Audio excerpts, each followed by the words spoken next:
Each year, baby sea turtles die on Ocean Isle Beach due to artificial light misorientation. Interior and exterior lights on homes and businesses located on the ocean front and second row are the greatest source of this misorientation. Do you support a light ordinance that will apply to all oceanfront and second row homes and businesses, existing and new builds, that include requiring homeowners to provide window coverings and sea turtle friendly light fixtures and bulbs? Please explain your answer.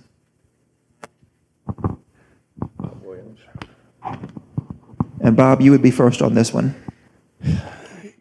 Yeah, the sea turtle population at Ocean Isle is very important to the beach. I think we ought to be able to do whatever is necessary to help the turtle people keep their turtles alive and get them to the water. And I know there's been a lot of controversy about the lights. I think there's been some pretty good arguments. If it didn't come to blows, it was close. But yes, I think we ought to regulate it and everybody be cooperative. Thank you. That's me. Thank you. Good evening. I am the recipient of a certificate of appreciation years ago for support of the sea turtles. I think that watching those sea turtles being born is a greatest fragment of nature, and the fact that we're a turtle sanctuary also drives us in a direction of just wonderful, wonderful thing here. I think that we have a sea turtle ordinance on the books already, and maybe it doesn't go as far as the question asked, but I'm in favor of having the ordinance. The ordinance looks good to me. It takes care of new construction, but doesn't go to as far as existing constructions as I know it.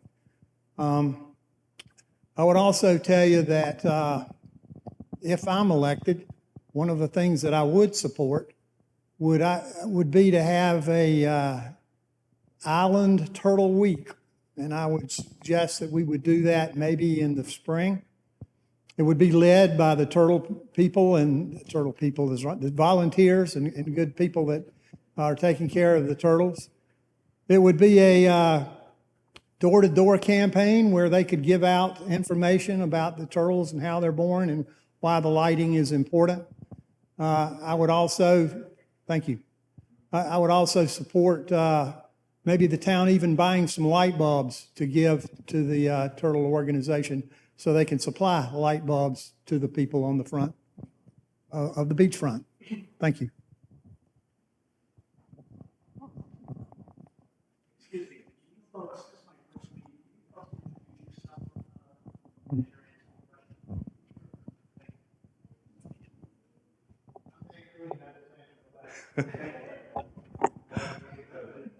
Hi, I'm Mike Wade. So I've spoken to a number of people on First Street regarding the proposed turtle ordinance that would include interior lighting. Everyone I've talked to is very pro-turtle, very supportive of turtles.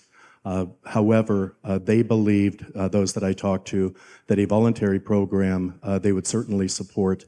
I've talked to other people who have said that an ordinance that would regulate interior lighting would be very difficult to enforce.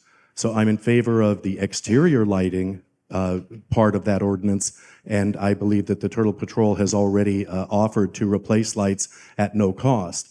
However, I do believe that an interior light ordinance should not be passed at this time. We should stay with voluntary, which is what is done in South Carolina and North Carolina. Only in Florida will you find communities that have actually regulated interior lights as well.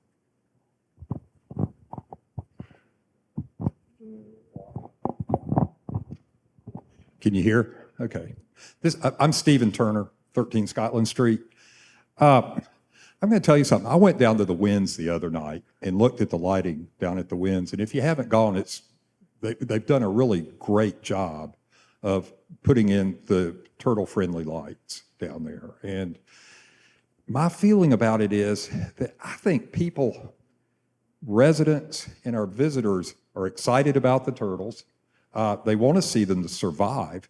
So instead of regulating interior lighting, I would take maybe a campaign of education and appeal to their better angels. I think we should do that before we try to regulate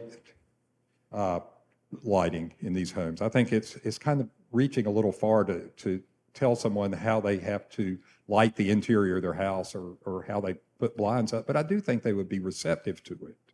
I also asked the question, how many turtles had hatched, how many survived, and how many didn't. And this was as of September 5th, so I don't know what it is today, but 2,301 was the number I was given.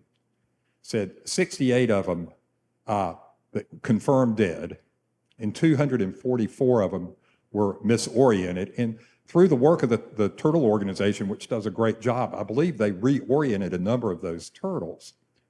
I also read, is that 1 minute? Okay. A report online from Florida Atlantic University. They said 7.6% of the turtles don't make it to the water. And then between 1 in 1,000 and 1 in 10,000 make it to adulthood, which tells me they don't really know. But what I'm seeing from our numbers is less than 3% of them are recorded as dead. And then, 13% of them are included in that dead and misoriented. So I think we can do better by appealing to people. Okay, thank you. Hi, Wendy Hughes. And yes, I definitely support an ordinance for the sea turtle light ordinance. Because we were declared in 2013 as a turtle sanctuary, so we need to do all we can to protect those little sweet little babies that are hatching and going out to sea. Right now, our town does have the ordinance that only includes new development. I'm all for putting in existing property owners and businesses, and maybe allowing a certain amount of time to give them time to change the lighting and follow that ordinance. Now, like some others said, education is the key. And I know that the town has encouraged a lot of the owners and the businesses to use the proper lighting, and the turtle organization has provided those free of charge.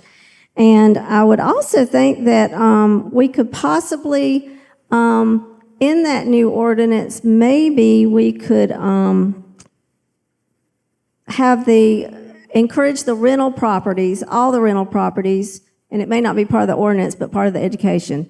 Provide the rental properties, all rental properties should have maybe a lights out rule posted somewhere in the rental property, so that when they are approached about turning the lights out because there's a nest that's boiling or about to boil, they don't get real disrespectful to the sea turtle volunteers.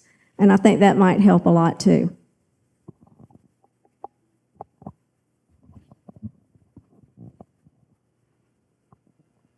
I'm Mark Holland for the Peninsula. Having a young daughter that participated in turtle education and the programs that these fine people have put together over the years, I really appreciate the educational aspects of this. And I'm a firm believer in doing what we can do as a community. Having a turtle sanctuary and a current ordinance protecting turtles, doing everything we can to assist the Turtle Patrol with what they're doing and their work on a regular basis. Education is the key, as everyone has said here. Having said that, I think the ordinance that we have in place, speaking to new construction, is certainly valid and appropriate. The concern that I would have about trying to push it further with existing construction is the ability to really enforce it.